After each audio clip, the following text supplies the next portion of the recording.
ये भी दिखाते हैं कि माखन माखन माँ खिलाती है, गोपियाँ होती है उसके साथ में, तो एक दूसरे को सभी क्या करती हैं, बचती हैं भी बचाती भी हैं। अकेले हों तो कुछ और बात होती है, जब संगठन होता है रस का रास होता है, रास लीला। वो सबको रास नहीं आता है। सबको रास क्यों नहीं आता है?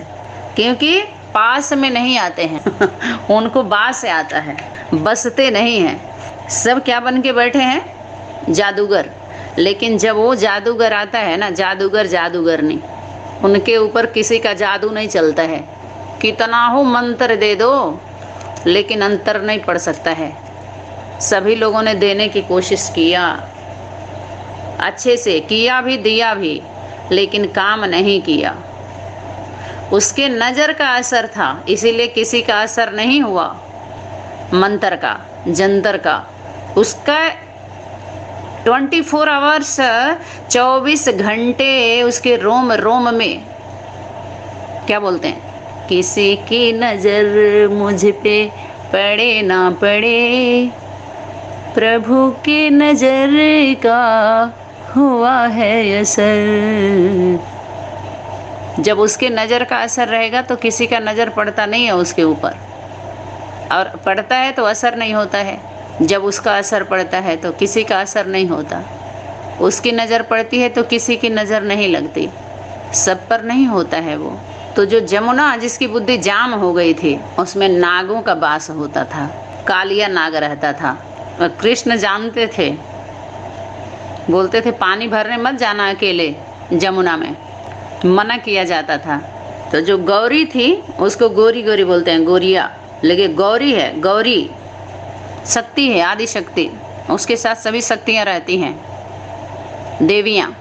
तो कृष्ण का स्वरूप रोक लेता था, उसके रास्ते में रोक दिया जाता था उनको, आगे नहीं जाओ, क्योंकि वो जानते थे। तो अनेक कहानी जब उन्हीं आत्माओं की जुबानी आती है तो कहानी नहीं रह जाती है। तो वो बानी होती है, बाणी, मुरली। ये जादूगर बन के बैठे हुए हैं ना, उन्हीं के जो सच्चे नहीं होते हैं ना, उनके ऊपर चलता है, इनका चला लेते हैं, क्योंकि वो सच्चे नहीं हैं। उनके असर में, प्रभाव में आ जाते हैं, असर पड़ता है उन पर। उनके नज़र का असर उन्हीं पर होता है जिस पे उसकी नज़र नहीं होती है और उसको फिक्र नहीं होती है। कृष्ण रोक लेता है, बाल स्वरूप है क्या अपना, बोलते हैं अपनी दहिया तू तार, गौरी ना जा जमुना पार, गोकुल नगरी में आया है कोई जादूगर। दो आत्माएं जब सच्ची होती हैं ना, वो पवित्र सत्य मिलन जब होता है तो किसी से डरती नहीं है, किसी से भी नहीं डरती। परमात्मा शक्ति से भी टकरा जाती हैं, समय की शक्ति से भी टकरा जाती हैं, बखरी बखर से नहीं डरने वाली होती हैं वो। बस सत्य प्रेम होना चाहिए, वो चोरी नहीं होती है, छुपने की कोई बात ही नहीं है, छुपने छुपाने की, क्योंकि वो ऐसी ताकत है सत्य जो छुप के नहीं रहता। वो ऐसा उसका प्रकाश है उस सूर्य का जो कोई छुपा ही नहीं सकता है। वो सत्य प्रेम, दो आत्माओं का मिलन, एक होना, इसे समझिए। उन दो आत्माओं का एक होना माना पूरी दुनिया के सिस्टम का बिखरना। इसीलिए कहीं भी पिक्चर में देखिए, कहानी हिस्से में देखिए, दो आत्माओं के पीछे जितने उसमें विरोधी होते हैं, बड़े बड़े लोग होते हैं, जैसे बहुत कम 2-4 होते हैं सहयोग करते हैं, बाकी सब अलग करना चाहते हैं उन दोनों को, क्योंकि जानते हैं दोनों मिले तो हमारा सब खुल जाएगा भेद। दो आत्माओं के मिलने में इतनी ताकत होती है, इतनी पावर होती है, वहाँ से परमात्मा शक्ति का कारोबार शुरू होता है, तीसरी शक्ति, समय की शक्ति।